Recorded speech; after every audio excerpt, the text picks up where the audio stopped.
With the amount of accusations, it looks like Jane Street's entire business model is draining liquidity by crashing markets and profiting from it.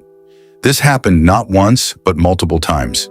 The Indian stock market case is the cleanest documented example of how Jane Street works.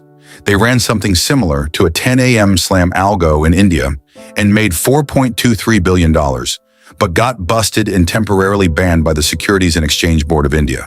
This is how it works. 1. Indian playbook. Between January 2023 and March 2025, Jane Street's entities in India generated approximately 36,502 crore rupees in net profit. On 21 flagged expiry days, SEBI identified 4,843.57 crore rupees as alleged unlawful gains. A 105-page interim order was issued. A trading ban followed. The amount was deposited in escrow. Appeals are ongoing. The important part is not the ban. The important part is the mechanism. Jane Street operated through 1. Jane Street Singapore Private Limited, FPI. 2. Jane Street Asia Trading Ltd, FPI, Hong Kong. 3. JSI Investments Private Limited, Indian subsidiary. 4. JSI 2 Investments Private Limited, Indian subsidiary. That separation allowed the visible leg and the profit leg to sit in different entities. How expiry manipulation works. Index options settle based on the final value of the index on expiry day. Small movements on expiry day can generate very large payouts in options. The strategy described by SEBI worked like this. Morning phase, around 9:15 a.m. to late morning. The Indian entity aggressively bought Bank Nifty component stocks and futures. Orders were placed in size. On some days, they represented a major percentage of total market volume. Buying heavyweight stocks moves the index upward. At the same time, offshore entities built large short options exposure. Selling calls, buying puts. Net exposure is heavily bearish. The options position was several times larger than the stock position in delta terms. That shows the stock buying was not the main bet. It was the setup. Afternoon phase, late morning to close. After building the options book, the Indian entity reversed the flow. They sold the same stocks and futures in size. Selling pressure pushed the index down. If the index closes near certain strikes, the short calls expire worthless and the puts gain value. Stock shows modest loss. Options shows large profit. Example: SEBI showed 4,370 crore rupees of buying in the morning. Options delta exposure expanded massively. 61.6 crore rupees loss in cash/futures. 734.93 crore rupees profit in options.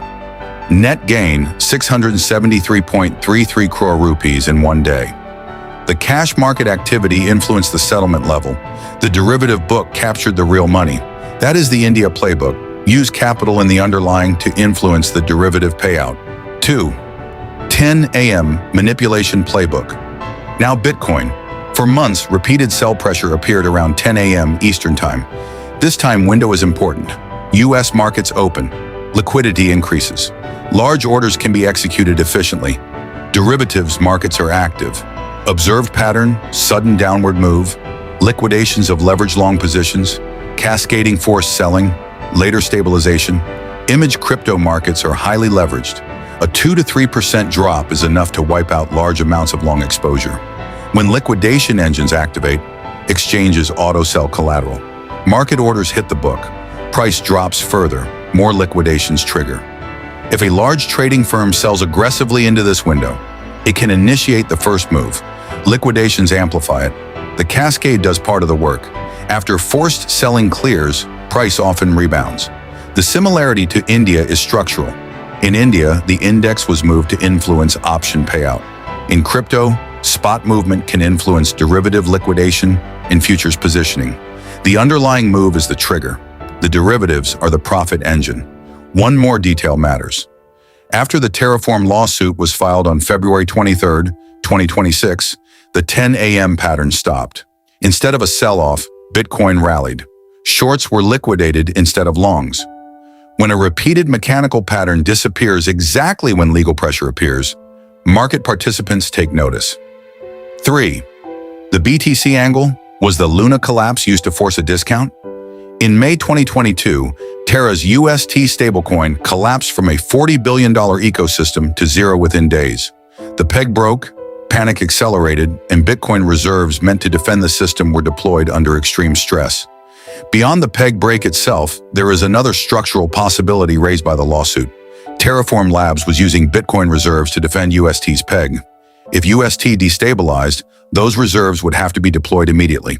That means selling or pledging BTC under urgent conditions. Urgent conditions remove bargaining power. The lawsuit alleges Jane Street knew liquidity in the curve pool had been reduced. An 85 million UST sale was executed in that thinner liquidity. The peg destabilized rapidly. During the crisis, Jane Street was in direct contact with Daquan. Discussions reportedly included buying BTC at heavy discounts, potentially $200 million to $500 million. If Terraform was forced to defend the peg, they would have had to mobilize BTC quickly. If someone knew that pressure was coming, increasing stress on UST would accelerate that moment. More pressure on the peg means faster reserve deployment. Weaker negotiating position, discounted BTC access. The possibility raised is simple. Was the collapse merely a trading event, or was it used as leverage to acquire BTC reserves at distressed prices? These are allegations in an active lawsuit, but the sequence of events makes the incentive structure clear. 4. Now the ETF's Jane Street became an authorized participant for major Bitcoin ETFs. Authorized participants sit inside creation and redemption mechanics. They can create ETF shares, redeem ETF shares, hedge through futures, write options, arbitrage spreads.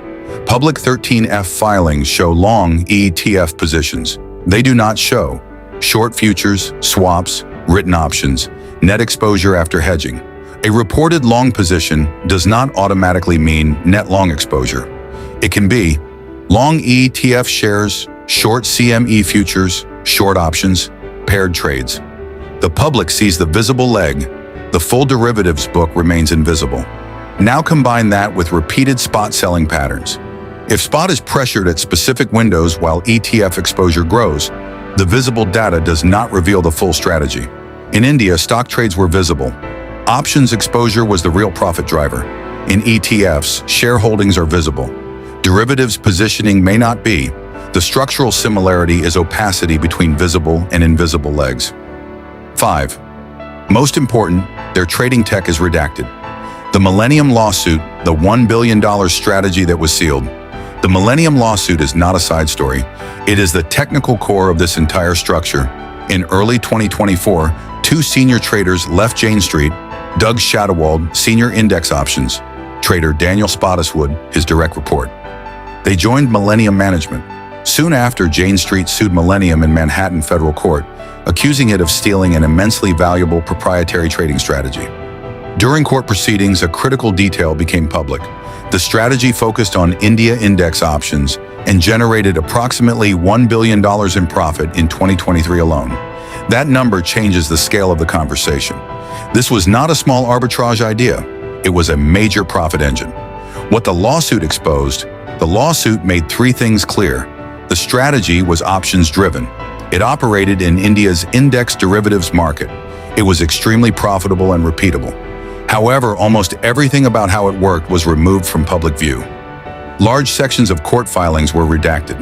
The public did not see the algorithm that generated the signals, the execution timing model, the strike selection framework, the delta exposure management, the cross-entity coordination process, the risk control systems.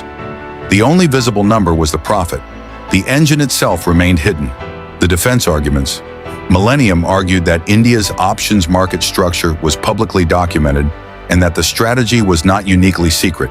The departing traders claimed the system was built on experience and expertise, not on hidden automated models. This creates a critical distinction. If the edge was purely structural, then anyone could replicate it. If the edge was execution-based timing, coordination, size management, layered derivatives, then the system itself is the asset. Execution systems can be redeployed. Why this lawsuit triggered regulators? The lawsuit did something unintended. It publicly revealed that a single trading strategy was generating around $1 billion annually in India. That exposure led to media coverage. Media coverage led to regulatory scrutiny. Regulatory scrutiny led to SEBI's investigation. The later SEBI interim order described an expiry-day structure where cash trades influenced index movement. A larger options book captured the payoff. The existence of the $1 billion strategy made that investigation inevitable. The case settled in December 2024. Terms were undisclosed. No full trial occurred. No detailed strategy blueprint was released. The mechanics remained sealed. Why the redactions matter? The importance of the redactions is structural. A $1 billion option strategy, operated across multiple entities, relied on derivatives layering, was defended aggressively in federal court, had its internal mechanics removed from public view. The same firm later faced SEBI accusations of expiry-day manipulation, was named in a Terra-related lawsuit, acts as an authorized participant for major Bitcoin ETFs, holds large ETF positions where derivative offsets are not publicly disclosed. The internal trading system, the execution layer, is not visible in public filings. Public reports show positions. They do not show execution logic. Court filings show accusations. They do not show algorithm code. Regulatory orders show outcomes. They do not reveal proprietary models. When a firm's most profitable system remains classified, while similar structural patterns appear in other markets, scrutiny is confirmed. If a firm can move underlying markets with size, layer larger derivative exposure behind it, capture settlement-level influence, coordinate across entities, sit inside ETF plumbing, keep the execution system sealed, then surface-level data will never show the full picture. A firm that comes at the center of every market manipulation event. Sam Bankman-Fried worked at Jane Street for roughly 3 years before founding Alameda Research and later FTX. In April 2021, FTX invested $500 million into Anthropic for an approximate 8% stake. In May 2022, Terra and UST collapsed. Alameda reportedly suffered significant losses during that broader crypto unwind. FTX later entered bankruptcy. During FTX's bankruptcy proceedings in 2023 to 2024, its Anthropic stake was sold at valuations approaching $18 billion. Jane Street was second largest buyer in that round, purchasing roughly $100 million in shares. So the capital sequence looks like this. A former Jane Street trader builds FTX, invests early in Anthropic, FTX collapses. That Anthropic stake is liquidated. Jane Street acquires part of it, which is now worth $2.1 billion. In 2024, Trump Media and Technology Group formally wrote to NASDAQ alleging potential naked short-selling activity and cited Jane Street among firms responsible for a large share of trading volume during a sharp decline in its stock. No formal charges followed, but the firm was publicly named in that dispute. Add this to SEBI's interim order in India alleging expiry-day index manipulation and impounding roughly $570 million. The Millennium lawsuit revealing a redacted India option strategy that generated approximately $1 billion in 1 year. The active Terra lawsuit alleging insider trading tied to the UST collapse. Jane Street's role as an authorized participant for major Bitcoin ETFs. Its position as one of the largest buyers of IBIT across equities, derivatives, crypto, ETFs, and private AI equity rounds. The same firm repeatedly appears during market manipulations, liquidity stress, regulatory scrutiny, distressed capital events. None of these individual events establish coordinated misconduct. But here is the uncomfortable reality. When major market disruptions occur, Jane Street is often present. Is that simply what happens when one of the largest quantitative trading firms in the world operates across every major asset class? Or is it something more structural, a firm whose positioning naturally benefits from manipulation or crisis?